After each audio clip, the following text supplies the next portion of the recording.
What's up, y'all? It is another Sunday, and yes, it is another story time. Per usual, I'm going to break it up into 3 parts and have a life lesson at the end because we all about these life lessons. So, part 1, it was my homegirl Sharon's birthday. Shout out to my homegirl Sharon because she the best. A1 from day one.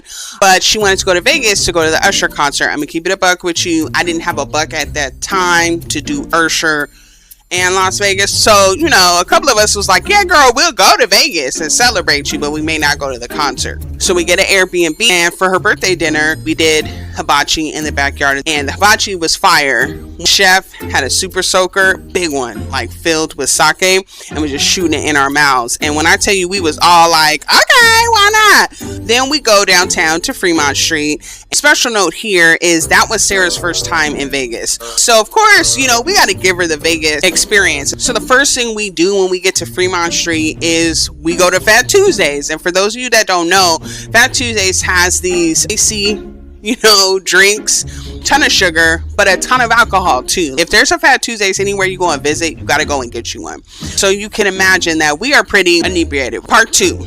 We go to one of the casinos. I love me a roulette table. So everybody else is kind of like, okay, we'll go play roulette with you. Mind you, most of these ladies have never played roulette before like that.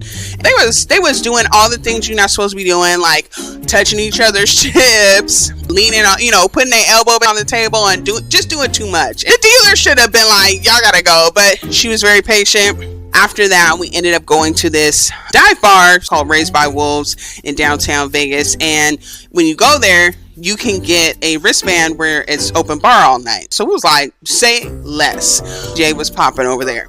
Now we get into part 3, the important part. So once we get done living our best lives, it's just like 3-4 o'clock in the morning. So the Uber driver comes, very nice guy. English is his second language. And so us being who we are, we're like, oh, don't even trip. My friend Bianca ended up sitting in the front seat.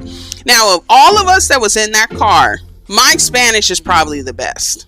I was thinking in my mind, like, if he really needs to communicate, I'm going to do my best to communicate with him.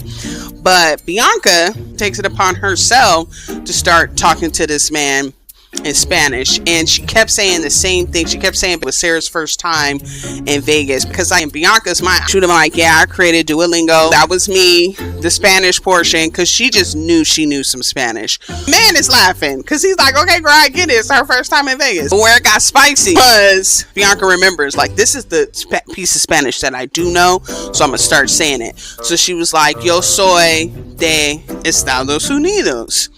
Cool. Then she gets to the homie Sandy. Sandy is Punjabi, so she says ella es de India. Fine. She gets to Sarah. Ella es gringa. Cool. We kikiing about it. And she gets to me. Now, I think the normal person would assume that she was probably gonna say ella es de Estados Unidos, right? Because we started, Bianca's black, she started with Estados Unidos. Okay, why did she get to me talking about ella de Africa? When I tell you, I was like, what? And here's the thing, I recently did a DNA test, and let me be very clear, okay? I have Nigerian, I got the Ivory Coast up in me, I got Nigerian, I have Ghana, I got Senegal, okay? I ain't shying away from being African American, okay?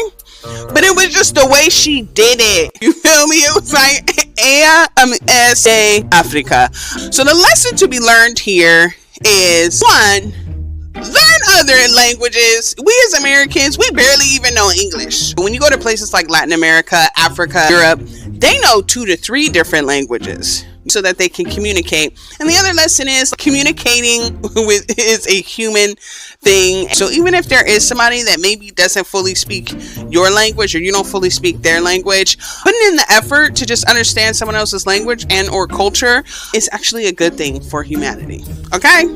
I'll see y'all next week. Okay, bye.